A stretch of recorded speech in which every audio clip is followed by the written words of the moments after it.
Chapter 19. Wilks was not afraid to die. He ran towards what he considered the safest place on this tiny planet. But if he didn't make it, well, too bad. He'd been living on borrowed time since his first meeting with the aliens, so long ago. What had it been? 12, 14 standard years? Billy had been 10. He'd have to ask her how old she was now. He should have died with his squad then, but he hadn't, and he'd spent a great deal of drink and chem trying to forget it. Fate hadn't wanted that. The powers that be in the universe, not to mention the colonial marines, had thrown it all back in his face. Somewhere along the way, he had come up with a new purpose: to wipe the aliens out, down to the last drone, the last egg. Getting himself killed here would prevent him from accomplishing his mission, and that bothered him more than dying. Once in his life there had been personal fear, but those days were long gone. A few years back, during one of his 2-week chem binges, Wilks had been picked up in an alley by civilians. He was naked, and his ID implants had been fuzzed by the people who had robbed and then tried to kill him, to keep the authorities from identifying the body. Not knowing that he was military, the civilians had stuck him into a medicenter and given him the standard life support treatment, which included sessions with the psychiatric types. It had been a teaching hospital, and there were plenty of young medics eager to work with such an obviously depressed patient. Surely that unrevised scar on his face bespoke worlds of mental impairment. It didn't take long for them to peg him as a career Marine and diagnose his problem. But while waiting for their medical MPs to come and fetch him, they hustled to get as many budding headbenders as they could exposed to him. Chances like this didn't come along very often. In one of these sessions, with an attractive young woman he would have tried to bed under any other circumstances, he first heard about the Doc Holliday syndrome. Holliday, it seemed, had been some kind of medical man in the Terran frontier times, a dentist or some such. He developed a fatal and, at the time, incurable illness. So, the young doctor said, he packed up and moved to a drier climate, which was supposed to offer some symptomatic comfort for his remaining days, and became a professional gambler and an outlaw. He engaged in a number of gunfights, and although he wasn't a particularly adept shooter, always managed to prevail over his opponents. There is an instance, for example, where M. Holliday fired upon a man inside a public drinking establishment using a period weapon called a 6-shooter. He was within 7 meters of his opponent, emptied his weapon, and missed entirely. Given that the 6-shooter was supposedly accurate to a range of 50 meters in the hand of an expert, this was considered poor marksmanship. He later switched to a weapon called a shotgun, which, I am informed, is dangerous over a somewhat wider area. How interesting, Wilks told the young shrink. Maybe he would try to fuck her, if for no other reason than to shut her up. Before he could speak, however, she continued, obviously in love with the sound of her own voice. From what our medico-historical researchers can determine, the primary reason Holliday won his duels was because he did not care if he did. That brought a frown to Wilks' face. What does that mean? He was immediately sorry he had asked. M. Holliday was going to die soon, or so he thought. Actually, he lived well beyond his predicted termination, the diagnosis having been somewhat erroneous. But because he thought his days were numbered, and that his number was very small, he believed he had nothing to lose. Whenever he faced somebody in a duel, they called them shoot-downs or showdowns or some such testosteronic euphemistic nonsense, he had no fear of dying. He was, in his own mind, already dead. Further, he regularly imbibed large amounts of alcoholic beverages and was thus further anesthetized. While this doubtless impaired his physical responses vis-à-vis his reaction time and weapon prowess, those things in fact gave him a psychological edge. Most of the people he faced in such duels did not wish to die, and thus their fear often caused them to hesitate or behave in a panicky manner. Against an opponent who sincerely did not care if he lived or died, but whose only goal was to shoot them and be damned, such fears can be fatal. And apparently these encounters were fatal more often than not against M. Holliday, DDS. Wilks shook his head. He wondered if she talked like that when she came. Wonderful. You want to take off your clothes and screw a war hero before they come to get me? The young woman smiled, unfazed by his crude invitation. I think not, Corporal Wilks. It would hardly be professional. Running down a corridor with alien monsters searching for him, Wilks grinned, the scar on his face doubtless making the expression hideous to see. I know just how you felt, Doc.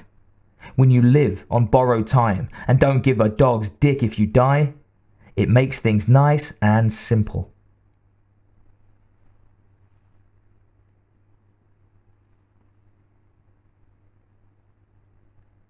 Billy saw a man holding a carbine, squatting behind a bulkhead extrusion, trying to hide. When he saw her spot him, he started to point his weapon at them. "Wilks!" she yelled. She brought her own carbine around to cover the trooper. "Don't do it, Marine!" Powell called out. But the trooper was rising, still swinging his piece towards them. "The General's back! You're all dead meat!" Billy and Wilks fired at about the same time. The trooper did a twisting jig as he fell, his chest blown open, his blood spattering the wall. Billy felt sick. Killing people never got any easier. But she kept moving. Self-preservation ruled.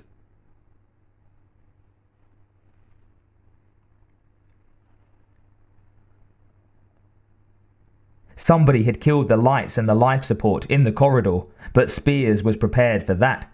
His troops were suited in full combat gear. "Go to Spook Eyes, Marines," he ordered. He clicked his own faceplate filters into Amflight mode, saw the corridor light up as a ghostly green. Another control flicked on his lamps, and the glow that would look a dim and almost invisible violet to unaided eyes splashed the walls with brilliant green, almost as bright as the normal overheads. "Stay sharp, troops! Overlapping fields of fire!" Somebody stumbled into view, 20 meters ahead. Spears saw the man waving his arms, heard him call out, "General, is that you? Don't shoot! I'm on your side!" He couldn't see much. Spears could tell that. He wore station coveralls, didn't have a weapon or vision augmenters. "Fire!" Spears commanded. The two Marines running point opened up. The sounds were muted, but audible. The man ahead fell, as if his legs had disappeared.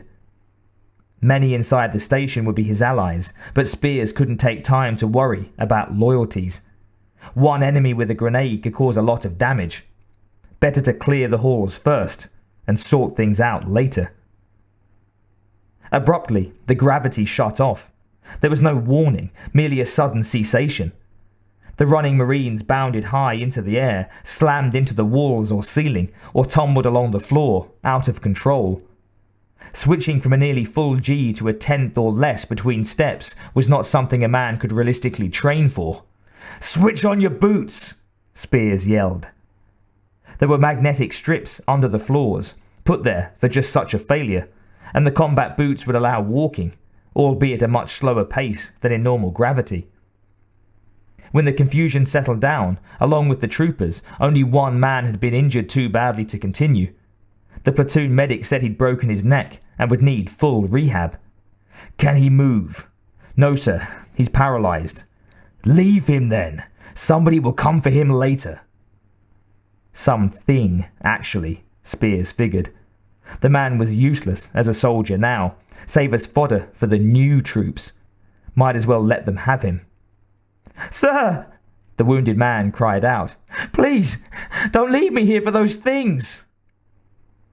"They also serve who lie and wait," Spears said. "It's war, son. You fucked up, you pay for it. Let's move, troops." They shuffled along, boots clumping on the deck.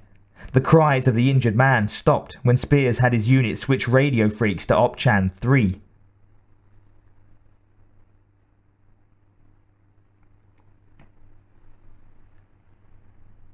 Powell listened to the comm he carried, shook his head. He and Billy and Wilks were in the approach corridor leading to the Starship hangars. They still had lights and power, though much of the station had apparently been shut down. Panicky reports came over the comm, voices blending into a continuous and frightened walla. "Life support shut down in D2! It got Maury! It just took him! Air doors are down! Air doors down! Are under fire! Somebody is shooting in here! Monsters! Monsters! Ah, get away!" The sound of explosions, gunfire, metal on metal, and other sounds of death and confusion came too. For a moment, Wilks felt himself grow heavier, as if somebody had suddenly put a weight on his back. Then the feeling vanished. "Wilks?" "Somebody's fiddling with the gravity," he said. "Bueller, trying to slow Spears down, or throw the aliens off stride, probably." Powell was on the edge of full-blown panic himself. Wilks could see that. His face was pale, sweaty, and he clutched at the comm as if it was some kind of lifeline. "The base is overrun," he said. "We're fucked.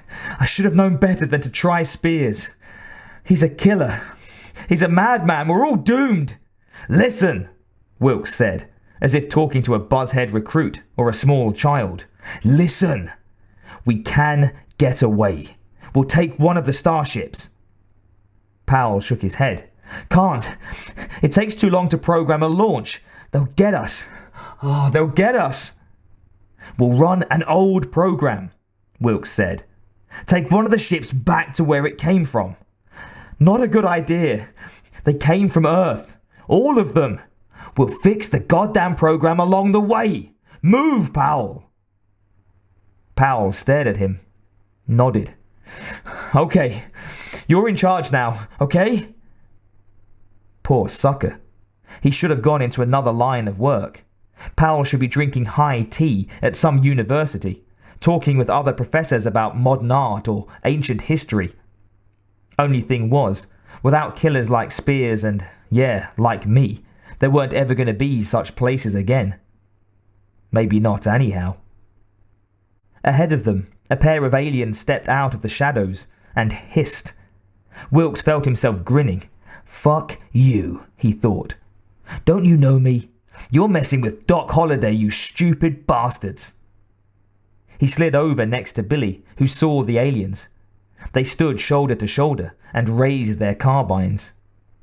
It got noisy in the corridor. "Let's go, Powell.